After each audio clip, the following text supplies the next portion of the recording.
अस्सलाम वालेकुम नाज़रीन, मैं हूं मोहम्मद शोएब यार खान। आप देख रहे हैं प्रोग्राम स्पोर्ट्स वन और इसमें हम खेलों के हवाले से बात करेंगे। और आज यकीनन सबसे पहले बात वही होगी कि आज क्रिकेट की तारीख का एक और स्याह दिन है, वो भी पाकिस्तान के लिए। बांग्लादेश में पाकिस्तान को क्लीन स्वीप हुआ है। दूसरे टेस्ट में भी पाकिस्तान को शिकस्त दे दी है।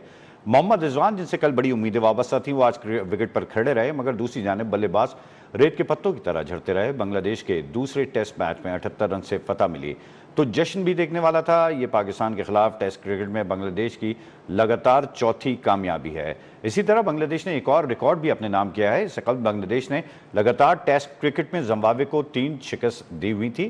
कौमी टीम की बांग्लादेश के खिलाफ शिकस्त आईसीसी वर्ल्ड टेस्ट चैंपियनशिप में पाकिस्तान की रैंकिंग को भी धचका दे गई। पाकिस्तान की टेस्ट रैंकिंग में 2 दर्जे तनज़ुली हुई। आईसीसी टेस्ट रैंकिंग में कौमी टीम व्हाइट वॉश के बाद 8वें नंबर पर पहुंच चुकी है। सीरीज से कल पाकिस्तान की 6ठी पोजीशन थी। World test championship point table पर पाकिस्तान की 8वां रैंक है, जो कि वेस्ट इंडीज से ऊपर है। बांग्लादेश की भी तरक्की हुई, 7वें नंबर पर आ गया है। जबकि लगातार नाकामियां, एक और बात यह भी है कि शान मसूद की कप्तानी के लिए एक सवाली निशान बनती जा रही है। और पाकिस्तान को शिकस्त ज़्यादा, कामयाबियां बहुत कम मिली। 16 टेस्ट मैचों में 12 में शिकस्त का सामना करना पड़ा, 4 में फतवाहत हासिल की। कप्तान दबाव का शिकार थे। शान मसूद ने आज प्रेस कॉन्फ्रेंस भी की, जिसमें उन्होंने ये भी कह दिया कि कप्तान या जगह बदलने से कोई फर्क नहीं पड़ता और बार बार नहीं कह सकते कि चीज़ें ठीक हैं। बहुत सी चीज़ें हैं जिसकी बात बोर्ड से करनी है। कहते हैं किसी की तब्दीली से नहीं, चीज़ों को ठीक करने से फ़र्क पड़ेगा। तो बहुत सारी बातें हैं, इन्हीं टॉपिक्स पर बात करेंगे। हमारे साथ एजाज शेख मौजूद हैं, हमारे साथ खज़र आज़म मौजूद हैं और माहिर शुमारियात आज हमारे साथ मौजूद हैं सुहेल खान साहब, जिनसे हम जानेंगे कि ये स्टैट्स क्या कहते हैं और जो स्टैट्स जो पाकिस्तान के हमेशा से बहुत तबाहकुन रहे और अब सूरत हाल ऐसी है कि हम ये सोचने पर मजबूर हो गए कि कब जीतेंगे। बहुत शुक्रिया। सबसे पहले खज़र आपकी जानिब आऊँगा। कल बड़ी उम्मीदों के साथ हमने पॉइंट जो प्रोग्राम था वो वाइंड अप किया था। हम एक्सपेक्ट कर रहे थे कि रिजवान जो है कोई जादू करेंगे, सेंचुरी स्कोर करेंगे, उनके साथ साजिद होंगे। साजिद ने गो के थोड़ा रेजिस्ट किया, लेकिन रिजवान ने भी किया। लेकिन हमारे दोनों बाकी जो लोअर ऑर्डर बैटिंग है फ्लॉप रही, 0 पर आउट हो गए। अगर थोड़ा बहुत भी वो प्रेशर बिल्ड कर लेते बांग्लादेशी बॉलर पर तो शायद मैच का रिजल्ट कुछ और हो सकता था।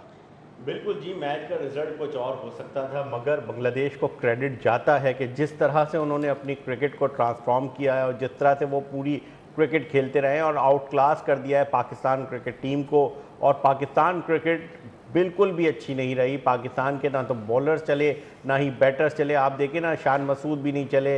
इसी तरह जो है 29 रन बनाए हैं सिर्फ साउथ शकील ने पूरे टूर्नामेंट में। शान मसूद ने 310 रन बनाए हैं। सलमान अली आगा ने इस पूरी सीरीज़ में 176 रन बनाए। इसके अलावा जो इमामुल हक हैं वो सिर्फ 47 रन बना सके। तो किससे तवक्को लगाएं? अगर हम टेल एंडर से तवक्कुआत लगाएंगे, टेल एंडर से ही उम्मीदें जोड़ेंगे तो ये तो हमारे लिए हमारी क्रिकेट की नाकामी का मुंह बोलता सबूत नहीं, है। लेकिन खज़र माजत के साथ होता यह है कि टेल बहुत सारे वक्त में काम भी आती है और ऐसे कि आखिर के 2 प्लेयर डक पर आउट हो गए, उससे पहले हसन अली वो भी डक पर आउट हुए, तो थोड़ा बहुत तो उन्हें परफॉर्म करना पड़ेगा ना। देखिए, मेंटल अप्रोच ही नहीं थी ना। हम तो इतने दबाव का शिकार थे, हम तो उस अप्रोच से खेल ही नहीं रहे थे। हमने पहला टेस्ट भी विनिंग माइंडसेट के साथ नहीं खेला, हमने दूसरा टेस्ट भी विनिंग माइंडसेट के साथ। कहीं पर हम आपको पूरे 2 मैचेस में कहीं पाकिस्तान टीम इस अप्रोच के साथ दिखी कि हम ये खेलने जा रहे हैं, हम लड़ने जा रहे हैं, हम मैच जीतने के लिए जा रहे हैं। प्रेस कॉन्फ्रेंसेस में बड़ी बड़ी बातें होती रहीं कि हमारी नज़रें वर्ल्ड टेस्ट चैंपियनशिप के फाइनल पर हैं और हम इस तरह कर देंगे, हम उस तरह कर देंगे, हमारे पास ये पेसर है। मगर कहीं पर भी हमारी जो अप्रोच है वो जारहाना दिखी नहीं, डिफेंसिव पोजीशन में दिखाई दी पाकिस्तान क्रिकेट। देखिए, 2001 से लेकर 2024 तक पाकिस्तान बांग्लादेश से एक भी टेस्ट मैच नहीं आ रहा था। अब 4 टेस्ट मैच हार गया है। ये हम कहाँ पे खड़े हुए? T20 क्रिकेट में पाकिस्तान क्रिकेट तबाह, 1 डे फॉर्मेट में पाकिस्तान क्रिकेट तबाह, टेस्ट क्रिकेट में पाकिस्तान का हाल ये हो गया है कि हम अपने घर में भी हार रहे हैं और हम अवे जाकर भी हार रहे हैं। अब और ये जो साल था वो हमारे लिए ये कहा जा रहा था ये तो गोल्डन एरा है। और जब हमारे 4 मैचेस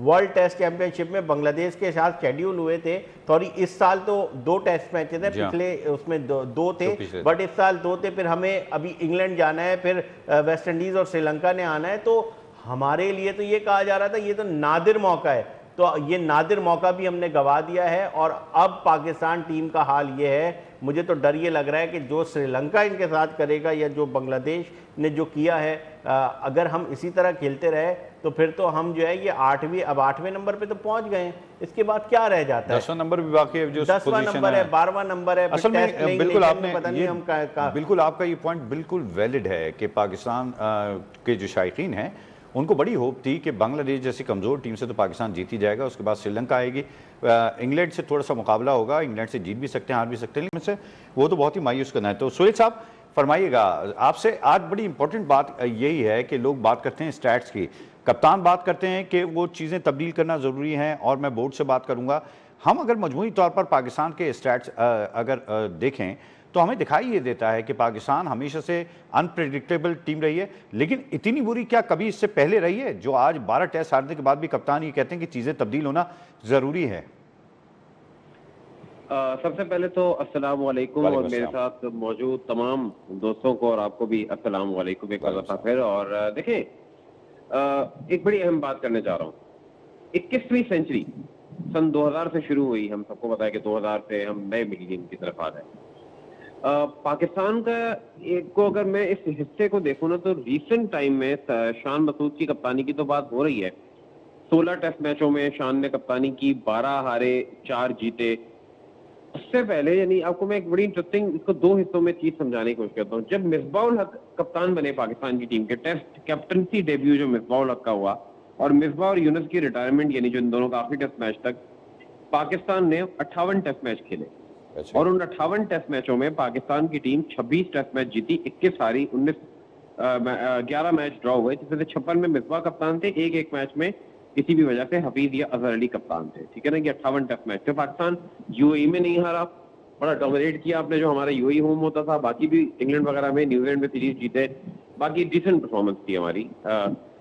जब से मिसबा और यूनुस गए, अब होता है पाकिस्तान की टीम 59 टेस्ट मैच खेल चुकी है, 59। और इन 59 टेस्ट मैचों में पाकिस्तान ने टोटल 20 टेस्ट मैच खेले, जीते, 31 हारे हैं, और पाकिस्तान 8 मैच ड्रॉ किया है। और इस दौरान पाकिस्तान के जो कप्तान रहे हैं उनमें सरफराज अहमद ने 13 टेस्ट मैचों में कप्तानी की, 8 टेस्ट मैच अजहर अली ने लीड किए, 2 टेस्ट मैच मोहम्मद रिजवान ने, 20 टेस्ट मैच बाबर आजम ने, और 16 टेस्ट मैच जो है अब शान मसूद ने लीड किए। बाबर आजम ने 10 मैच कप्तान जीते, बाकी कप्तानों ने कुछ अच्छा किया नहीं। और कोई भी जो हमारा हम यूएई में भी हारना शुरू हो गए, हम अपने मुल्क में भी हारना शुरू हो गए, बाकी तो हम अवे तो हार ही रहते।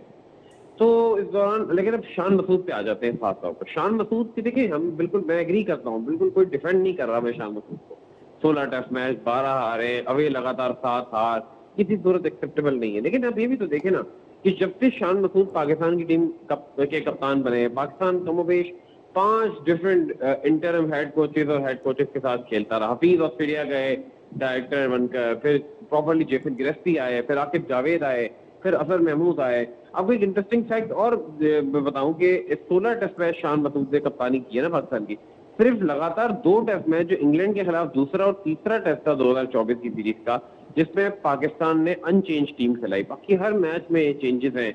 कमोबेश 11-12 तो सिर्फ डेब्यू शान मसूद की कप्तानी में हुए। मार्जिन नहीं दे रहा, अगेन डिफेंड नहीं कर रहा, लेकिन आपका क्रिकेट स्ट्रक्चर ही आखिरी 4 साल से, specially since the start of 2022, बल्कि मैं ये कह देता हूँ ना, मिसबा की कप्तानी के जाने के बाद या मिसबा यूनुस के जाने के बाद आपकी क्रिकेट डिजास्टर की तरफ ही आई। बीच में बाबर आजम की कप्तानी में कुछ अच्छे रिजल्ट आए थे टेस्ट क्रिकेट में, लेकिन उसके बाद वो भी आपने होम पे ऐसी पिचेस बनाई और इंग्लैंड से और ऑस्ट्रेलिया से हारे, तो वो भी डिजास्टर की तरफ चले गए मामला।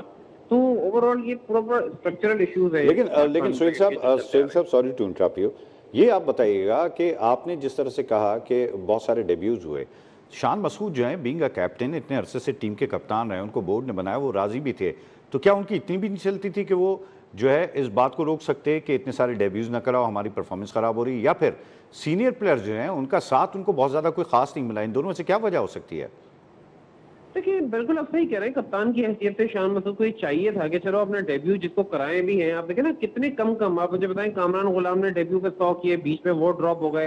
हाँ। आप मुझे उसके बाद आपने देखे, आपने हुरैरा को भी खिला दिया, काशिफ अली टेस्ट पास बॉलर, आसिफ आफरीदी ने लास्ट टेस्ट में 6 आउट किए, वो बांग्लादेश के टूर पे नहीं थे। तो ऐसे अनगिनत खुर्रम शराद भी इसी अरसे में आए, साइम अयूब भी इसी अरसे में आए। तो बिल्कुल सीनियर खिलाड़ियों की परफॉर्मेंस भी वो नहीं रही है। शान मसूद हालांकि बड़े वोकल नहीं रह सके, या आई डोंट नो वो यस मैन हालांकि तो इंग्लैंड में आप ये सोचें, मैं आपको बताऊं कि शान मसूद तो वो है जिन्हें यॉर्कशायर काउंटी जो इंटरनेशनल प्लेयर को खिलाना पसंद नहीं करती थी, 100 साल तक किसी इंटरनेशनल प्लेयर को खिलाया नहीं। जब वो शान मसूद वहां गए तो शान मसूद उस यॉर्कशायर तक के कप्तान बने, तो इसका मतलब कुछ तो है ना शान मसूद। लेकिन पाकिस्तान में आकर उनके मामलात उस तरीके से नहीं हो सके, हम उन्हें मार्जिन थोड़ा सा ही दे सकते हैं, ऐसी बात है उन्हें डिफा नहीं किया जा सकता, ये बातें उनको आउट ऑफ। लेकिन सुहेल साहब, कहीं ये वजह तो नहीं है कि पाकिस्तान में एक दफ़ा कोई कप्तान बन जाता है तो वो रिटायरमेंट के वक्त ही हटता है? उससे पहले तो वो बाबर की अगर एक मिसाल लें, उसके अलावा मैंने जितने भी कप्तान देखे, जितने आपने नाम लिए, सबका अंजाम जो है वो रिटायरमेंट पे हुआ। एजाज शेख की जानिब जाते हैं। एजाज, मजमूई तौर पर पहले टेस्ट की बात कर लेते हैं। टेस्ट मैच में पाकिस्तान की बॉलिंग फेल हुई या बैटिंग फेल हुई, हम इसी में कंफ्यूज हैं, क्योंकि कप्तान ही कहते हैं कि चारों तरफ से जो तीनों जो फॉर्मेट थे उसमें पाकिस्तान ने अच्छा परफॉर्म किया। तो बांग्लादेश ने कोई ऐसी आउटक्लास टीम भी नहीं जिसको आप नहीं हरा सकते थे। इसके बावजूद भी आपको इस तरह से वाइट वॉश होना, ये कोई बहुत ज़्यादा मायूस कुन नहीं है? देखिए, ये मायूस को नहीं है, बल्कि ये कहा जा सकता है कि इसके आगे कुछ भी नहीं है। जितनी जिल्लत हमें शिकस्त का सामना करना पड़ा है लगातार 4 टेस्ट मैचेस में बांग्लादेश के अगेंस्ट, तो उसके बाद भी ये कहना है कि शान मसूद के मुतालिक कि अच्छा कप्तान वो है कि अगर यूनुस खान की मिसाल सबके सामने है, उन्होंने हमेशा बड़े बड़े ओहदों को, बड़ी बड़ी चीज़ों को जूते की नोक पे रखा है। उन्होंने पाकिस्तान पे कभी कंप्रोमाइज़ नहीं किया, यहाँ अपने असूलों के खिलाफ कभी कंप्रोमाइज़ नहीं किया।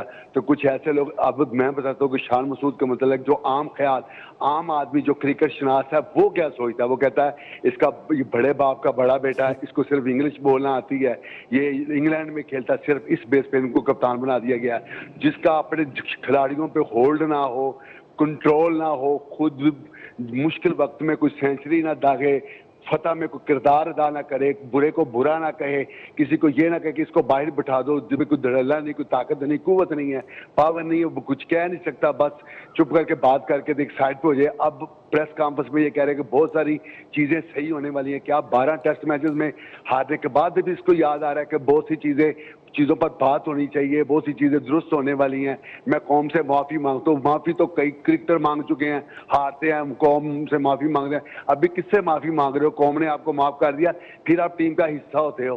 कौन माफ़ी किससे मांग रहे हो और कौन आपको फिर माफ़ कर रहा है, ये भी पता कर दे, उसका भी नाम बता दे कि वो कौम कौन है जो फिर आपको माफ़ भी कर देती। कितने क्रिकेटर आते हैं, कप्तान है, हम बड़ी शर्मिंदगी, ये नहीं हारना चाहिए था, ये इनके रटे रटाए जुमले हैं। तो शान भी तो वही कर रहे हैं, वो भी तो रटे रटाए जुमले बोल रहे हैं। और वो यही मैं भी यही कह रहा हूँ ना। तो देखिए, अब जरूरत किस समझ की है, पहला टेस्ट देख ले, दूसरा टेस्ट देख ले, सऊद शकील की जो परफॉर्मेंस है, तो आपने इमामुल हक की परफॉर्मेंस भी ओवरऑल देख लें, अहसान अवैस की देख लें। तो आपके पास अगर प्लेयर्स नहीं है तो आपने उन लोगों को, नए लड़कों को लेके गए, एक इनिंग्स अच्छा खेले, बहुत अच्छा खेले, ठीक है।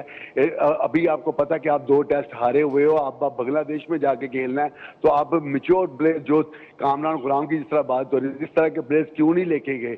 और फिर आपने ये देखे पहले टेस्ट में बाबर आजम साहब, वो भी बाहर बैठ के अचानक खेलते खेलते पता चला उनको नेट में कि जी उनकी तो थोड़ी इंजरी हो गई, और इंजरी की जो तफसीलात सामने आनी थी वो अभी तक नहीं आई, वो इंजरी थी क्या, किस गायबाना इंजरी का नाम था जो उसको बाबर आजम को इंजरी हुई थी। तो वो चीजें, हमें उन चीजों को तलाश करना चाहिए जिसकी वजह से शिकस्त होती है। लेकिन एजाज, ये मुझे बताइएगा, आप बड़ा वहाँ पर वॉच करते हैं, बताइएगा उमूमी तौर पर तो देखा ही गया कमज़ोर टीमों के खिलाफ तो हम डेब्यूज़ भी कराते हैं और बड़े प्लेयर्स को बिठा भी देते हैं। तो अगर बाबर नहीं खेले तो उसके बावजूद भी टेस्ट हारना क्या सिर्फ बाबर की जिम्मेदारी थी, या फिर ओवरऑल परफॉर्मेंस ऐसी है आपकी कि आप किसी भी हार जाएं? लेकिन मैं आपका ये जुमला दुरुस्त करने की कोशिश करूंगा कि ये कमजोर टीमों के खिलाफ सारे खेलने के लिए तैयार होते हैं, इनकी इंजरी भी खत्म हो जाती है। जो इनको बड़ी टीम आती है ना, तो इनकी इंजरी उस वक्त सामने आती है। तो अब ये बांग्लादेश का अगेंस्ट मैच था, पहला ही मैच था, तो अगर ये पहले पूरी फुल बर्थ के साथ उतरते तो वहां पे आप डोमिनेट करते, तो ये दूसरे टेस्ट का ये रिजल्ट कभी भी नहीं होना था, सीधी सी बात है। सेकेंडली ये है, ये सऊद शकील में आखिर क्या ऐसी बात थी कि चलो माजी में पिछले साल की उसकी कारकर्दगी देख लो, चलो अच्छे परफॉर्मर रहे, लेकिन अगर वो नई फॉर्म में है तो उनको आप खिला रहे हो, तो फिर अगर आप इमाम को बाहर निकाल रहे हो, फिर ऊपर ओपनिंग में भी आपने देख लिया कि बाकी उनकी इनिंग्सों का क्या पोजीशन है, कि किस तरह खेल रहे हैं, तो आपने जब स्ट्रांगली टीम ही नहीं उतारनी, एक हिकमत अमली तरतीब नहीं देनी, फिर अगर आप प्लेयर हो, आप मैच जीतने के लिए मैदान में उतरोगे, तो फिर ये ना, अब सलमान अली आगा का आउट होना टर्निंग पॉइंट है। अब हसन अली का जो सिंगल लेना, जो कल हम बात कर रहे थे, वो किसने बताना था? रिजवान इतने मैच्योर हैं, उनको साथ लेके चलना रिजवान का काम था कि अब मैं एक साइड पे जो अपनी सारी जो सेट करूंगा, स्कोर हर चीज करूंगा। मतलब आप ये कह रहे हैं कि टीम सिलेक्शन से लेके प्लानिंग और प्लानिंग से लेके माइंडसेट सब कुछ फेल है, और इसी फील्ड के साथ फील्ड के साथ हम अगली सीरीज भी खेलेंगे तो ऐसे ही रहेगा। कप्तान की तब्दीली और दीगर बातें जो हो रही हैं वो एक तरफा मौक़िफ़ तो हो सकता है, लेकिन मजमूई तौर पर किसी की भी कोई परफॉर्मेंस नहीं है। खिज़र, ये बड़ी इंपॉर्टेंट बात है, जिस तरह से एजाज शेख भी कह रहे हैं कि हमेशा आते हैं कप्तान और वही तस्करा करते हैं, जैसे आज शान मसूद ने कहा। एक नई बात उन्होंने कही कि टेस्ट क्रिकेट में बेहतरी के लिए सोचना होगा। तो भाई कौन कहता है कि आप बेहतरी के लिए ना सोचें? जब आप सीरीज में खेलने जाते हैं तो आप इतने मोटिवेटेड होते हैं कि आप बात करते हैं वर्ल्ड चैंपियनशिप का फाइनल, और जब आप बांग्लादेश से भी हार जाते हैं तो आप मुंह लटका के सिर्फ ये कह देते हैं कि जिम्मेदारी कबूल करता हूं और इससे आगे कुछ नहीं है। हाँ, तो आप अनाउंस करें कि भाई मैं नेक्स्ट मैच के अंदर मैं कप्तान नहीं हूँगा, किसी और को चुन लें, ताकि आपका थोड़ा ग्रेस तो दिखाई दे। यहाँ तो चुनने के लिए भी कौन है? बताएं, आप शान मसूद को कप्तानी से हटा दें या वो शान मसूद कप्तानी छोड़ दें, तो मुझे बताएं कौन है कप्तान? बाबर आजम के टाइम पे भी यही रिजल्ट रहा, रिजवान उनके टाइम पे भी मनोअन इसी तरह का रिजल्ट रहा। एक आप नई बहस छेड़ देंगे। शान मसूद अगर आपके कप्तान है, देखें सुहेल भाई ने जो गुफ्तगू की है, सुहेल खान साहब ने, उन्होंने समुंदर को कूदे में बंद कर दिया है कि एक कैप्टन आपका बना है। मैं आपको बताऊं, आकिब जावेद हो गए, अजहर महमूद हो गए, सरफराज अहमद हो गए, 3 कोचिंग जो कोच बनाकर भेजे गए शान मसूद की कैप्टनसी में, और तीनों इंटरिम। पाकिस्तान क्रिकेट बोर्ड को कोई परमानेंट कोच ही नहीं मिल रहा। इस शिकस्त की सबसे ज्यादा जिम्मेदार पाकिस्तान क्रिकेट बोर्ड है, कप्तान और प्लेयर्स से ज्यादा, जो आए दिन मैनेजमेंट को चेंज कर रहे होते हैं, जिनको पता ही नहीं है कि अगले टूर्नामेंट में, अगली सीरीज में, इंग्लैंड की सीरीज आ रही है, बता दें कौन होगा कोच पाकिस्तान टीम का, बता दें सिलेक्शन कमेटी क्या होगी, बता दें कोचिंग स्टाफ मैं यहाँ पे आपको अगर करेक्ट करूं, में क्या मैं आपको यहाँ पे करेक्ट करूं, एक चीज मुझे जरूर बताइएगा, हम शान मसूद की बात किस लिए कर रहे हैं? आपने जिन बाकी कप्तानों का जिक्र किया उनकी अपनी परफॉर्मेंस तो कम से कम बेहतर थी। शान मसूद ग्राउंड के अंदर कप्तान नहीं लगते, और खासतौर जब बैटिंग कर रहे होते, बाबर कैप्टनसी कर रहे थे तो सबसे बड़ा मसला ये था कि बाबर जब से कप्तान बने वो परफॉर्म नहीं कर पा रहे। बाबर का मसला तो उनकी दोस्ती यारी के ऊपर बात आ गई थी। अब दोस्ती जब वो उनकी अपनी परफॉर्मेंस पे तो कभी जिक्र ही नहीं हुआ। मगर जब दोस्ती यारी चल रही थी, जब तो पाकिस्तान टीम जीत रही थी।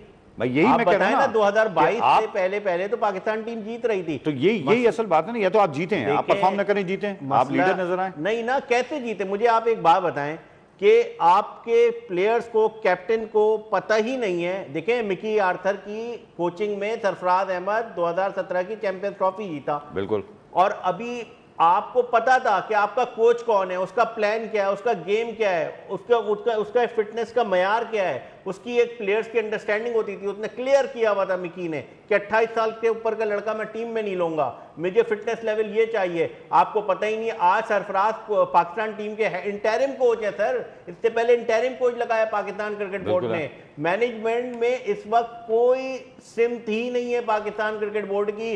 सर्जरी करने चले थे, उनको दोबारा से कप्तान बनाने की बातें चल रही हैं। आपने पाकिस्तान T20 में हम हारे, हम अपने घर की चैंपियंस ट्रॉफी में हम हारे, और अब वर्ल्ड टेस्ट चैंपियनशिप में भी हमारा ये हाल है। जिम्मेदार सब हैं। आप एक प्लेयर को एक कप्तान को आप कटहरे में लाएंगे, ऑल्टरनेट बता देना किसको कप्तान बनाए। कप्तानी के लिए आप करने है ही ऑल्टरनेट नहीं। इसका मतलब ये, अगर किसी टेस्ट के अंदर शान मसूद इंजर्ड हो जाते हैं तो क्या आप मैच ही खेलेंगे? प्रॉपर नहीं, वो तो जाहिर सी बात है। आपके पास ऑल्टरनेट आपने बनाया नहीं ना, एक प्लान होता है ना। मैंने उस दिन भी आपसे कहा था कि पाकिस्तान क्रिकेट बोर्ड का हाल इतना बुरा हो गया है कि पहले तो एक डोमेस्टिक का कैलेंडर ईयर आता था, हम सबको पता होता था कि कायद आजम ट्रॉफी कब होगी, नेशनल T20 कब होगा, फला टूर्नामेंट कब होगा, ग्रेड 2 के मैचेस कब होंगे, फला वुमेन्स के मैचेस कब होंगे, मेंस के मैचेस कब होंगे, अंडर 16 तक का शेड्यूल आया हुआ होता था। अब तो कुछ पता ही नहीं है, कोई कैलेंडर ही नहीं है। इवेंट शुरू होने से 15 दिन पहले या एक हफ्ते पहले एक प्रेस रिलीज आती है, इस जगह पर इवेंट हो रहा है, और इवेंट का अब नेशनल T20 का फाइनल नहीं हुआ अभी तक, बिल्कुल नहीं हुआ। नेशनल T20 का फाइनल नहीं। तो इस तरह आप बना ले टीम, इस तरह खिला ले, तबाही और तबाही। सही है, लेकिन मैं एक बात फिर यहाँ पे भी सवाल करूँ, सुहेल साहब आप इसका जवाब दीजिए। 2 बातें बड़ी इंपॉर्टेंट की हैं खिज़र ने। एक तो ये कहते हैं सिर्फ कप्तान पे बर्डन क्यों डाला जाए, दूसरी बात उन्होंने की कि जब डोमेस्टिक के अंदर आपके परफॉर्मर जो होते हैं उनको, वो परफॉर्म करते हैं लेकिन उनको चांस नहीं मिलता। सवाल यहां पर यह है कि पहला तो शान मसूद के हवाले से बताया गया कि शान मसूद और दीगर कप्तान जिनके नाम लिए जा रहे हैं, जिनमें सरफराज भी हैं, जिनमें बाबर भी हैं, जिनमें अजहर अली भी हैं और दीगर भी हैं, क्या वो परफॉर्म नहीं करते थे जब वो अपनी जब कैप्टनसी में चाहे वो खेलें? हारते थे अगर तो खुद परफॉर्म करते थे और जीतते थे तो टीम परफॉर्म करती थी, ऐसा नहीं था? देखिए सबसे पहले शान मसूद के ऊपर आता है। जैसे मैंने जिक्र शुरू में किया कि मिसबा के जाने के बाद, क्योंकि मिसबा का तो दौर बड़ा 10 साल वो तकरीबन 8 साल कप्तान रहे ना रेगुलर, वो तो परफॉर्मेंस पे हम बात करेंगे कि अच्छी परफॉर्मेंस थी। सरफराज अहमद को जब टीम मिली आफ्टर मिसबा, उन्होंने जिन 13 टेस्ट मैचों में कप्तानी की है, और एक ऐसी टीम थी क्योंकि मिसबा यूनुस जा चुके थे, टीम हमारी ट्रांजिशन से गुजर रही थी, हार जीत हुई, 4 जीते, लेकिन हमने सरफराज की कप्तानी में इंग्लैंड में एक टेस्ट मैच जीता लॉर्ड्स में, और न्यूजीलैंड के खिलाफ और ऑस्ट्रेलिया के खिलाफ एक टेस्ट सीरीज भी हमने जीती। न्यूजीलैंड से हम टेस्ट सीरीज हारे, लेकिन एक आध टेस्ट मैच वहां जीते, हमारी डिसेंट परफॉर्मेंस रही। फिर उसके बाद हमारे अगले कप्तान आए अजहर अली। अजहर अली ने जो इससे पहले एक टेस्ट मैच में मिसबा के होते हुए कप्तानी कर सके, तो जब वो रेगुलर कप्तान बने तो हमने होम टेस्ट सीरीज श्रीलंका और बांग्लादेश के खिलाफ जीती, लेकिन अभी जो है वो हम ऑस्ट्रेलिया और इंग्लैंड से हारे। फिर बाबर आजम जब कप्तान बने, आप लोगों को बड़ी इंटरेस्टिंग बात बताऊं कि जो पहले बाबर आजम की कप्तानी शुरू हुई वो बड़ी जबरदस्त शुरू हुई। साउथ अफ्रीका को हमने होम 2-0 हराया, बांग्लादेश को हमने अवे 2-0 हराया, जिम्बाब्वे को भी हराया, और वेस्ट इंडीज से हमने 1-1 ड्रॉ की, और श्रीलंका को भी हमने अवे 2023 में 2-0 हराया। बाबर एज कैप्टन 2022 तक तो रन कर ही रहे थे ना, यानी बाबर आजम ने अपनी जो आखिरी टेस्ट सेंचुरी अगर कैप्टन की हैसियत से देखें तो बाबर आजम ने चौथी इनिंग्स में ऑस्ट्रेलिया के खिलाफ मैच ड्रॉइंग 196 भी किए हुए हैं, एक मैच विनिंग 100 अगेंस्ट श्रीलंका इन श्रीलंका, जहां उन्होंने नसीम शाह के साथ पार्टनरशिप बनाई थी, फिर भी इनके run one way to the other आए हैं, लेकिन बाद में खैर उनकी बैटिंग डिस्टर्ब हुई, उसकी और बड़ी सारी वजूहत है। फिर शान मसूद आ गए। शान मसूद पे से हाँ, ये मैं बिल्कुल एग्री मैं भी करता हूँ कि हाँ, टोटली शान मसूद को बढ़ना ही इस पे कह देना, क्योंकि आपका जो क्रिकेट बोर्ड रहा है वो इंटरम सेटअप पे ही चलता आ रहा है, बहुत सारी सिलेक्शन कमेटियां वगैरह तो बहुत अच्छे से। जी देखिए दोबारा कहिएगा क्या कहा आपने? बहुत अरसे से इंटर्म सेटअप के ऊपर ही चल रहा है, हमारी तो चेंजिंग होती रहती है। जब से शान मसूद आए ना, शान मसूद से पहले तक फिर भी चीजें देखिए, जब से शान मसूद आए उससे तो हमने ज्यादा ही इंटरम हुआ है कुछ मामला। लेकिन हाँ, इससे मैं एग्री बिल्कुल करूंगा, जो आपने एक बात कही थी कि शान मसूद जो है वो उन्हें थोड़ा वोकल होना चाहिए था, या उन्हें खुद अगर रियलाइज हो जाता कि ये मुझसे नहीं संभल पाएंगे या मैं इंटरनल सेटअप के साथ काम नहीं करता, तो खुद छोड़ सकते थे, ये मैं जरूर। अच्छा एक बात मैं आपको बताता हूँ, एक छोटा सा किस्सा आपको सुनाता हूँ, उसमें आपको बहुत सारी चीजें, आपने कहा ना डेब्यू 2001 में मोइन खान कप्तान थे पाकिस्तान की टीम न्यूजीलैंड के टूर पे थी, वनडे सीरीज हम हारे, तो उसके बाद हमारे कुछ खिलाड़ियों को इंजरी हो गई, वसीम अकरम वगैरह को, तो वापस आ गए, तो टेस्ट सीरीज होनी थी। ऑकलैंड में टेस्ट मैच था पहला, ऑकलैंड में मार्च 2001 की बात आपको बता रहा हूँ। पहला टेस्ट मैच न्यूजीलैंड की सरजमीन, और 4 डेब्यू होते हैं, इमरान फरद, फैसल इकबाल, मिसबा उल हक, मोहम्मद समी। पाकिस्तान वो टेस्ट मैच क्रशिंग अंदाज से न्यूजीलैंड को हराता है, सारे डेब्यूटेंट्स न्यूजीलैंड के अंदर परफॉर्म भी करते हैं। अच्छा, उसी टेस्ट मैच में यूनुस खान 100 भी करते हैं, और दूसरा टेस्ट मैच भी हम ड्रॉ करते हैं। आप मुझे बताएं ना कि वो प्लेयर बड़े पके हुए प्लेयर डोमेस्टिक से होते हुए जाते थे हमारे यहाँ। अब या तो डोमेस्टिक लंबे परफॉर्मेंस को मौका ही नहीं दिया जाता, या मौका दिया जाता है तो फौरन ड्रॉप कर दिया जाता है खिलाड़ियों को। कई बार बहुत कम चांसेस पे आपने एक दो मैच ये आपकी बात बिल्कुल दुरुस्त है। देखें, आप अगर इस तरह से कंपैरिजन करें कि जो प्लेयर्स आते हैं उनकी जिम्मेदारी भी होती है, बिल्कुल हम मानते हैं, हम ये नहीं कह रहे कि सारा मलबा शान मसूद पे। सवाल यहाँ पर ये, इजाज की जान जाऊंगा, इजाज सवाल यहाँ पर ये हो रहा है कि Shan Masood as a performer बहुत ज्यादा अच्छे नहीं रहे, कप्तान उससे भी ज्यादा बुरे रहे, तो सवाल तो उठेगा ना कि आप 12 टेस्ट मैच हारने के बाद आप ये कहते हैं कि तब्दीली जो है टेस्ट क्रिकेट में होनी चाहिए। अगर टेस्ट क्रिकेट में तब्दीली करनी थी आपको 6 मैच पहले जब आप हारे थे तो जब कर लेते, क्योंकि आपको पता है वर्ल्ड चैंपियनशिप चल रही है, और इसके साथ साथ आप दावे भी करते हैं कि हम फाइनल भी खेलेंगे इस पोजीशन के अंदर, तो क्या बहुत बड़ा हिस्सा शान मसूद के सर नहीं आना चाहिए? देखिए, मैं आपको ये कहना चाहूंगा कि आपके सवाल के जवाब में, आपको पता है कि जब एशिया कप हो रहा था तो उस दौरान सलमान अली आगा ने फाइनल खेला, पाकिस्तान ने फाइनल खेला, और आखिरी बॉल पे, लास्ट बॉल पे इंडिया ने फतह समेटी पाकिस्तान के अगेंस्ट। तो इसके बावजूद एंड तक, पहले मैच से लेके आखिर तक किसमें तनकीद होती रही? कप्तान पे, सलमान अली आगा पे होती रही। किसी ने उसको माफ किया, किसी ने माफ किया, हर बंदे ने उस पर तनकीद की। हालांकि पाकिस्तान ने अफगानिस्तान, श्रीलंका, बांग्लादेश की मौजूदगी में फाइनल खेला, ठीक है। फिर सेकेंडली अभी भी उन्होंने एक बढ़क मारी कि आप जितना मुझे टोटल दोगे तो हम जीत जाएंगे, तो उसमें भी उन पर तनकीद हुई।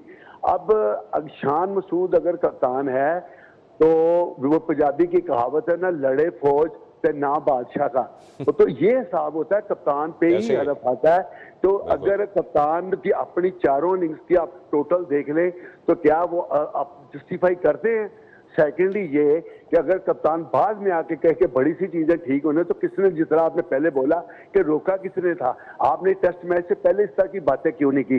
जब आपको टीम मिली, आपने प्रेस कॉन्फ्रेंस की, जब टीम अनाउंस हुई, उसके बाद भी आप मीडिया के सामने कई बार आए और लोगों ने सवाल भी उठाए, तो उस वक्त आपने ये क्यों नहीं बताया कि हम हार जाएंगे, ये वजूहात ये हो सकती हैं, ये हो सकता है?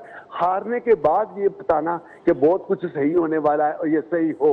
देखिए, हम पाकिस्तान की ना हमें शान मसूद, तो ये नहीं कहते कि हम शान मसूद को खुदा न खासा कि शान मसूद ही ऐसा कप्तान है जो सिर्फ हारा है। बड़े बड़े कप्तान है, बड़े बड़े नाम वाले थे, हारे और जीते भी, ये साथ साथ चलता है। लेकिन बात ये है असल में कि अगर आप कप्तान बने हो तो फिर अगर आप उस पर पूरा नहीं उतरते हो, क़यादत के अहल नहीं हो, तो खुद रिजाइन दे दो। ये कोई तरीका थोड़ी है कि आप ये कहो अगर 16 खेले हैं तो 4 जीते भी हैं तो 12 हारे हैं, तो इस तरह की बातें तो फिर लोग करेंगे ना, अपनी फिर परफॉर्मेंस भी नहीं होगी। अच्छा, कप्तान की अपनी परफॉर्मेंस हो ना, तो लोग देखने वाले इतने बेवकूफ स्टूपिड नहीं है कि अगर 100 किया हो, 90 किया हो, एक इनिंग्स में 80-85 स्कोर किया हो, तो उस पर तनकीद करें, उसके यार कप्तान बिल्कुल ठीक है, उसने तो अपना हक अदा कर दिया। तो जब वो खुद 71 रन बनाए 4 इनिंग्सों में, तो एक बार 50, तो चलो, तो उसके बाद उस पर ये कहे। और सबसे बड़ी बात ये, आखिरी टेस्ट के अंदर अगर वो 71 रन पे खेल रहे हैं, सबसे ज्यादा सेट प्लेयर हैं, तो वो विकेट के ऊपर स्टे करते ना और मैच जितवाने की कोशिश करते। बिल्कुल बिल्कुल सही है, कप्तान का तो ये रोल होता है ना। जी जी, कप्तान जब तक क्रीज पे मौजूद है, सामने आने वाला जो भी बल्लेबाज होगा वो बड़ा केयरफुली खेलेगा, देख के बॉल को देखेगा। जब कप्तान आउट हो जाता है तो अंदर जाके क्रीज पे जो बड़े से बड़ा प्लेयर है उसने अपनी मनमानियां करनी होती है और उसने फिर वही करना होता है जो उसने दिल में ठान रखा हो। तो अच्छा, सलमान अली आगा ने जो बात की है, मैं अपने प्रोड्यूसर से कहूँगा कि उन्होंने जो जिक्र किया अभी थोड़ी देर पहले, शान मसूद ने, सॉरी, जो बात की है ज़रा अब वो अगर डिस्प्ले कर दें, वो चला दें तो ज़्यादा बेहतर हो जाएगा। प्रोड्यूसर से मेरी रिक्वेस्ट होगी कि शान मसूद ने इसके बाद जो बात की है तो वो ज़रा चलाइए। मुलाजा क्या शान मसूद कहते हैं कि मेरी नीयत साफ़ है और मेरी पूरी प्रायोरिटी ये थी कि पाकिस्तान टेस्ट जीते। खज़र, ये बात नीयत के हवाले से मैं कहूँ तो किसी की भी नीयत ऐसी नहीं होती कि वो मैच हरवाए। चलें इस बात से ऊपर की बात करते हैं। अभी आपने कहा कि क्या बाबर आजम को बना दें, हम ये क्यों सोचते हैं कि बाबर आजम कप्तान अगर अच्छा था, उसने अच्छा परफॉर्म किया, तो हम उसको क्यों ना कप्तान बनाएं, जिम्मेदारी दें। अगर वो परफॉर्म ना करे उसको भी हटा दें। पहले तो उसको परफॉर्म करते हुए हटाया, आज वो उसको बनाए इस मुश्किल वक्त के अंदर, उसको बोलें टीम सेलेक्ट करो, वो टीम खिलाए अपनी, और अगर आप जितवा देते हैं तो फिर ये सवाल क्यों आता है कि वो किसको खिला रहा है किसको नहीं खिला रहा। आप मैचेस दे रहे हैं, जीत रहे हैं, रिजल्ट दे रहे हैं, तो फिर क्यों नहीं बाबर आजम। देखिए, जो सिस्टम आप लेकर चल रहे हैं ना, आप इंग्लैंड और ऑस्ट्रेलिया के कैप्टन को भी लाएं और यहाँ पर बिठाएं और उसको पता ही ना होगा अगले इवेंट में आपके साथ कोच कौन होगा, अगले इवेंट में आपके साथ पैनल कौन सा जाएगा, आपकी सिलेक्शन कमेटी क्या है, खिलाड़ियों का सिलेक्शन का क्राइटेरिया क्या है। एक मैच में आप प्लेयर्स को डेब्यू करवाते हैं, वो प्लेयर परफॉर्म करते हैं, अगले मैच में वो प्लेयर्स गायब हो जाते हैं। मुझे बताएं ना कि जिन जिन प्लेयर्स का अभी सोहेल भाई ने नाम लिया वो कहाँ गए, उन्होंने डेब्यू किया, अच्छा परफॉर्म किया। कामरान गुलाम की बात हो रही है, आसिफ अफरीदी की बात हो रही है, बिल्कुल बिल्कुल, किधर गए वो प्लेयर। तो बात सीधी सी ये है कि, और जिस तरह बात कही जा रही है कि ड्यूरिंग इवेंट उन्होंने क्यों नहीं कहा, वजह यह है कि देखिए कौन कप्तान बोलता है, हर कोई बोलता है। देखिए, एक कोड ऑफ कंडक्ट साइन किया हुआ होता है, यहाँ छोटी छोटी चीज़ों पे शोकॉज हो जाते हैं, लोगों को जवाबदेही करनी पड़ती है। आपके सेंट्रल कॉन्ट्रैक्ट की शराइत आप जाकर देख लें।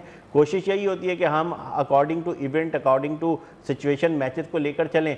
आपका अभी मैं बता रहा हूँ, अगले मुझे नहीं पता कि अब जो इंग्लैंड के खिलाफ सीरीज आ रही है उसमें पाकिस्तान टीम का कोचिंग पैनल क्या होगा, पाकिस्तान का हेड कोच क्या होगा, सिलेक्शन कमेटी क्या होगी। आपको बहुत अफसोस के साथ कहना पड़ रहा है, पाकिस्तान क्रिकेट को कोई गोरा इस वक्त कोच करने को तैयार नहीं है।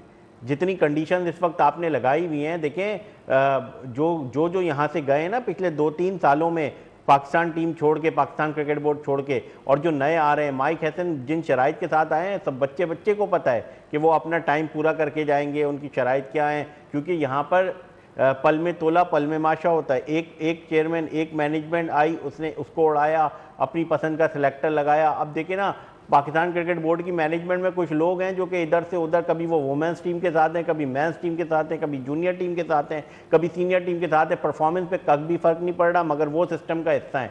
तो बात यह है कि आप एक प्लान बनाएं, पूरे साल का प्लान बनाएं। अब तो वर्ल्ड टेस्ट चैंपियनशिप आ गई ना, आप बना दें कि भाई हमें इस साल इस प्लान और इस सिचुएशन के साथ ग्राउंड में उतरना है, इस टीम के खिलाफ इस कंडीशन में ऐसी ऐसी टीम तैयार करनी है।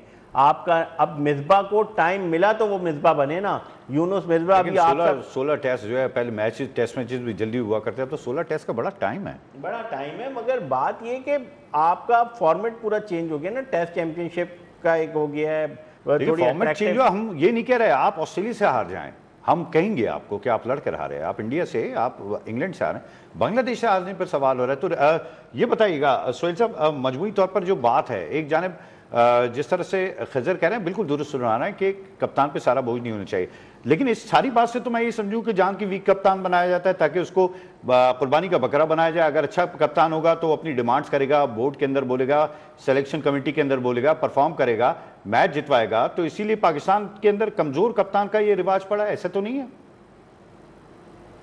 यार साहब ने बात की थी ना, वहीं से मैं आऊंगा। यूनुस खान क्यों नहीं रहे पाकिस्तान के ज्यादा अरसा कप्तान? जहाँ स्ट्रॉन्ग कैप्टन बहुत कम सरवाइव कर पाते हैं। इंजमामुल हक एट सम एक्सटेंट सरवाइव करते रहे अपनी मर्जी के डिसीजन। मिसबाउल हक लंबा अरसा कप्तानी एक तो इसलिए भी की क्योंकि उन्हें कप्तानी मुश्किल टाइम पे मिली, फिर वो रिजल्ट ला के देते, रिजल्ट भी आ जाते थे, तो वो सरवाइव वो भी कर गए एक लंबा अरसा कैप्टन। वरना इंजमामुल हक और मिसबाउल हक के अलावा अगर मैं 21वीं सेंचुरी की बात करूं तो भाई आपके तो जितवाने वाले कप्तानों को ही आपने, मैं आपको जिस मैच का मैंने थोड़ी देर पहले जिक्र किया आपसे कि मोइन खान ने डेब्यू कराया, 4 डेब्यू पाकिस्तान ने न्यूजीलैंड को न्यूजीलैंड में हराया। आपको पता है वो मोइन खान का जेरे कप्तान यानी मोइन खान की कप्तानी में, उनकी कप्तानी का वो सेकंड लास्ट टेस्ट मैच था, वो इंजर्ड हुए, उसके बाद 2 साल तक टीम से बाहर हो गए। ठीक है, फिर अभी जो बात हुई ना बांग्लादेश के खिलाफ डेब्यूज की, राशिद लतीफ कप्तान थे 2003 में जब बांग्लादेश की टीम आई थी 3 टेस्ट मैच खेलने, 7 डेब्यू कराए पाकिस्तान ने। उनमें से हमें मोहम्मद हफीज, यासिर हमीद, शब्बीर अहमद, उमर गुल, सलमान बट जैसे प्लेयर्स मिले, लेकिन उसके बाद राशिद लतीफ ने कभी पाकिस्तान की कप्तानी नहीं की। ठीक है ना, तो ये भी एक बड़े मसले हैं कि हाँ ये तो फिर अगर इस तरह से अगर आप डेब्यू कराते हैं तो ये तो सबके साथ होता है, फिर शान मसूद क्यों इतने मजलूम हुए? देखिए मैं आपको बताऊं, अर्ली 2000 में जो खिलाड़ी डेब्यू करते थे ना ज्यादातर, वो एक डेब्यू एक तो वो बहुत अच्छी लंबी, और उस वक्त की हमारी जो डोमेस्टिक क्रिकेट थी ना वो बड़ी कम्पिटिटिव किस्म की क्रिकेट हुआ करती थी। अब आप मुझे ये बताएं ना कि आपको, ठीक है मैं डोमेस्टिक क्रिकेट की परफॉर्मेंस को नहीं मानता, लेकिन आप मुझे बताएं कि जब 2024 में हम बांग्लादेश से हारे और इंग्लैंड की सीरीज की हम तैयारियां कर रहे थे, तो हमें 4 डे कायदे-आज़म ट्रॉफी शुरू करने के बजाय हमने चैंपियंस वनडे का टूर्नामेंट करा दिया। ठीक है ना, हमने अपने खिलाड़ियों को वनडे खिलाड़ी खिला दिया। हमारे बड़े प्लेयर वनडे नहीं खेलते। अर्ली 2019 में हमारे बड़े प्लेयर वसीम अकरम जैसे, इंजमामुल हक जैसे फर्स्ट क्लास क्रिकेट खेला करते थे, एक प्लेयर्स ग्रूम किया करते थे, तो वो प्लेयर्स बड़े ग्रूम होकर आते थे। दूसरी बात ये भी है कि उन प्लेयर्स पे को फिर चांसेस भी ठीक ठीक मिल जाते थे। मैं मानता हूँ सब कुछ प्लेयर्स को नहीं मिले जाते, लेकिन फिर भी जिसको मिले वो ठीक ठाक चांसेस कहीं ना कहीं मिले, वो बाद में अच्छे प्लेयर्स में डेवलप हुए, तो वो वाले फैक्टर्स भी है। दूसरी सबसे बड़ी बात है वो ये कि भाई इंडिया की टीम जहां भी टूर करती है ना, उनकी ए टीम उससे पहले वहां जाके, आपको पता है इंडिया की टीम को इस साल श्रीलंका जाना है, वो उन्होंने श्रीलंका ए का टूर अरेंज किया हुआ है। इंडिया की टीम जो है ना ऑस्ट्रेलिया जाती है, उससे पहले उनकी ए टीम को वो ऑस्ट्रेलिया भेजते हैं। हमारी टीम की ए टीम भी जाती है तो वो ऑस्ट्रेलिया के अनऑफिशियल टूर्नामेंट खेलने के लिए जाती है। इस साल बड़े सालों के बाद इंग्लैंड हम अंडर 19 डोमेस्टिक स्ट्रक्चर की जो आप बात कर रहे हैं कि कप्तान डिमांड नहीं कर सकता बोर्ड से कि आप डोमेस्टिक स्ट्रक्चर सही करें, आगे मुझे कप्तानी करनी है, मुझे अच्छे प्लेयर चाहिए, तो कप्तान की इतनी राय भी नहीं चलती क्या?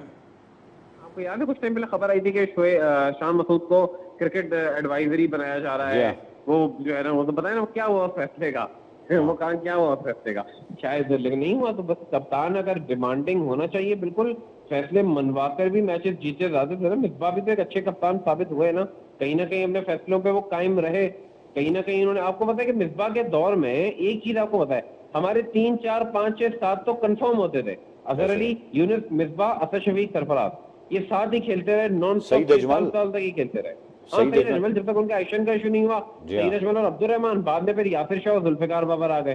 ठीक है ना, तो लेकिन ये तो फिर माननी पड़ेगी ना कि एक कप्तान जो है वो एज अ लीडर भी होना चाहिए, ना कि वो सिर्फ हमेशा अच्छे या बुरे फेसेस के पीछे छुपता रहे। इजाज, सवाल अब ये नहीं है कि कप्तान कौन बनेगा, सवाल ये है कि अगर मैं ये कहूँ कि खुदा ना करे शान मसूद इंजर्ड हो जाते हैं तो आपका बैकअप नहीं है क्या? मैं फिर जैसे खजर से मैंने कहा बाबर आजम क्या वो नहीं है, और साथ ही साथ जैसे खजर कह रहे हैं कि सारी चीज़ों का जो मुद्दा है वो बोर्ड के सर आता है कि बोर्ड जिस तरह से कोचेस को चेंज करता है, ग्राउंड स्टाफ को चेंज करता है, सेलेक्टर्स को चेंज करता है, उसकी वजह से टीम की परफॉर्मेंस पर असर पड़ रहा है। देखिए, अगर खिजर भाई के सवाल का जो जवाब था ना वो ये था कि जब गिलेस्पी और गैरी क्रिस्टन आए तो वो छोड़ के गए बारी बारी दोनों। तो उनकी बुनियादी वजह ये थी, जो हमारे क्रिकेटर थे वो उस वक्त चैंपियनशिप करवा रहे थे फैसलाबाद में वनडे, तो उन्होंने उनकी इन्वॉल्वमेंट नहीं चाहिए कि वो, चूंकि वो मेंटोर थे 50-50 लाख महाना पे, तो उन्होंने इन्वॉल्वमेंट जब उनकी नहीं होने दी इन्वॉल्वमेंट, तो वो इस बात से नाराज होकर उन्होंने अपने जो एग्रीमेंट थे वो कैंसिल किए कि जब टीम हमने बनानी है इंटरनेशनल लेवल पे, सब कुछ हमने देखना, तो हमें साथ मिला के लेके चला ही नहीं जा रहा, तो हम क्यों कंटिन्यू करें। पहले नंबर पे बात ये। दूसरे नंबर पे ये मैं कहना चाहूँगा कि अगर एक आम रिपोर्टर है जिसकी इतनी रसाई नहीं होती, तो उसको पता चल जाता है कि ये फर्स्ट 11 कौन सी अनाउंस होने जा रही है, अब कप्तान कौन बनेगा, आगे क्रिकेट बोर्ड में क्या होगा। तो ये जो टेस्ट क्रिकेटर है जो कप्तान का उम्मीदवार होगा, तो उसको ये नहीं पता होगा कि मैनेजमेंट कौन सी होगी। मेरे साथ मैंने जो लड़के इनके साथ खेले हैं, कुछ अर्सा पहले खेले हैं, तो इनके जो रूट्स होते हैं ना, ये शान मसूद हो या सलमान अली आगा हो या कोई बाबर आजम, कोई इनके बोर्ड में बहुत ज्यादा गहरी जड़ें हैं। ये ऐसे नहीं है कि उन पे कोई मर्जी मसालत करते तो वो चुप करके अब वो बोझ बर्दाश्त कर लेते हैं। वो अपनी शराइत भी उनकी होती है, उनकी मन मर्जी भी होती है, वो जो चाहते हैं उन्हें सारा पता होता है, देन वो ओके करते हैं। एम उठ के ये नहीं कहते ठीक है कप्तान जो उनकी मर्जी टीम दे दो, चलो मैं तो कप्तान पक्का हूँ, ऐसा नहीं होता। सबको पता होता है टीम कौन सी है, और इनकी यहाँ पर इनपुट ली जाती है कि कौन सा लड़का जो आपने चेंज करना, कितने लड़के हैं, कैसे कहते हैं, तो फिर आके कहीं जाके वो टीम फाइनलाइज होती है। सिर्फ कप्तान जो होता है वो चेंज करना होता है, वो उसके जो मंजूरी होती है वो चेयरमैन किसी भी ने करनी होती है। उसके अलावा आप ये कह रहे हैं पूरी टीम जो है कप्तान की मर्जी से सिलेक्ट होती है? जी जी, बाकी टीम उसमें कप्तान भी होता है, तो मैनेजमेंट भी होती है, सारे सब की इनपुट होती है, तो देन वो फाइनलाइज होती है। अब बात सिर्फ ये है कि ये जो हम रिजल्ट के बाद, तो अगर कोई बुरा खेला है, हम हारे हैं, तो हम ये भी ना कहें कि प्लेयर्स हारे हैं, तो या तो फिर प्लेयर्स में इतने मुल्की सालबत का एहसास है, पाकिस्तान से इतनी इनको गहरी मोहब्बत है, तो फिर बुनियादी वजूहात जो अगर वो हमें नहीं पता, तो वो आके मीडिया के सामने बताएं कि क्यों। वो तो खजर कह रहे हैं ना कि आज तक किसने बोला, और जाहिर सी बात है कोड ऑफ कंडक्ट के मामलात होते हैं।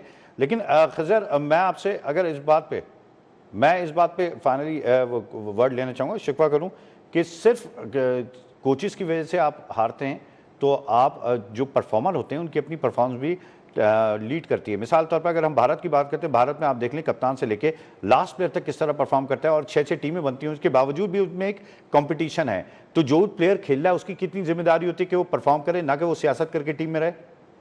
देखिए जी, जहाँ तक टीम सिलेक्शन की बात है ना, पाकिस्तान क्रिकेट में प्रॉपर कोई भी कैप्टन ऐसा नहीं है कि जो अपनी टीम खुद ही पूरी बनाए। सिर्फ एक ही कैप्टन था, वो जिसने 92 का वर्ल्ड कप जीता था, वो लड़ भिड़ के कहीं ना कहीं एक मरतबा मरहूम हनीफ मोहम्मद ने हमें एक वाक़या बताया कि सिर्फ एक प्लेयर के ऊपर इमरान खान ने उस वक्त वो रसीद रख दी थी कि आप जो है, अगर मुझे इस प्लेयर के बजाय फलां प्लेयर चाहिए, और अगर आप ये प्लेयर दे रहे हैं तो सही है, मैं टीम के साथ जा रहा हूँ, वरना आप कैप्टन भी किसी और को बना दें। तो वो आए थे। उसके बाद जो प्लेयर पावर वाली बात है ना, प्लेयर पावर को फिलहाल तोड़ मड़ोड़ दिया है, कहीं पर भी नहीं है। और फॉर एग्जांपल मैं रीसेंट पास की मिसाल दे दूं, क्या मोहम्मद आमिर और इमाद वसीम की शमूलियत कैप्टन की ख्वाहिश थी वर्ल्ड T20 2024 में? उससे पहले उनकी परफॉर्मेंस की बिना पर उनको लिया गया, उनके पास कोई प्लेयर नहीं था। सबको पता है वो कैसे आए थे। उस्मान खान पाकिस्तान क्रिकेट का हिस्सा बने, वो बोर्ड की गारंटी पर पाकिस्तान टीम का हिस्सा रहते थे। यहाँ पर कुछ प्लेयर्स के लिए बोर्ड गारंटी देता है, कुछ प्लेयर्स के लिए सिलेक्शन कमेटी खड़ी होती है, कुछ प्लेयर्स अच्छा, लेकिन ये तो मानना पड़ेगा। मगर मैं आपको बता दूं, पाकिस्तान क्रिकेट में कभी ऐसा भी होता रहा है कि एक प्लेयर को, चंद प्लेयर्स को टीम से आउट किया गया, स्पॉन्सर को पता चला, मेन स्पॉन्सर को पता चला कि फला प्लेयर इस टीम का इस टूर्नामेंट में, सीरीज में नहीं है। स्पॉन्सर ने जो है ना बोर्ड को कॉल करके ये भी कहा कि सर अगर ये प्लेयर नहीं है, ये हमारा ब्रांड एम्बेसडर है, तो अगर ये नहीं है तो फिर हमारा स्पॉन्सर भी नहीं है, और फिर उस प्लेयर को खजर ये सारी है। अब जो जितनी ग्लैमरस क्रिकेट हो गई है उसमें ये चीजें होती हैं बहुत सारी जगह पे। लेकिन ओवरऑल बात ये है कि जिस तरह से खजर ने भी कहा, नाज़रीन प्रोग्राम का वक्त खत्म हो जाता है, खजर ने जिस तरह से कहा कि सिर्फ कप्तान पर मलबा नहीं होना चाहिए, बिल्कुल हम इस बात पे हैं। लेकिन जो दीगर प्लेयर हैं उनको भी अकाउंटेबल होना चाहिए। और अगली सीरीज जो अब ऑस्ट्रेलिया से होने जा रही है 30 मई को, देखना ही है वनडे में कौन खेलता है। दो नाम हैं, जो फ़खर और जो साइम अयूब है वो अनफिट हैं, वो शायद नहीं जाएंगे, और इसके अलावा बाकी टीम अनाउंस होगी। बहुत बहुत शुक्रिया। सुहेल खान हमारे साथ मौजूद थे, एजाज शेख हमारे साथ मौजूद थे, खजर आजम हमारे साथ मौजूद थे। प्रोग्राम का वक्त खत्म हो चाहता है, अगले प्रोग्राम तक के लिए इजाज़त दीजिए। पाकिस्तान जिंदाबाद।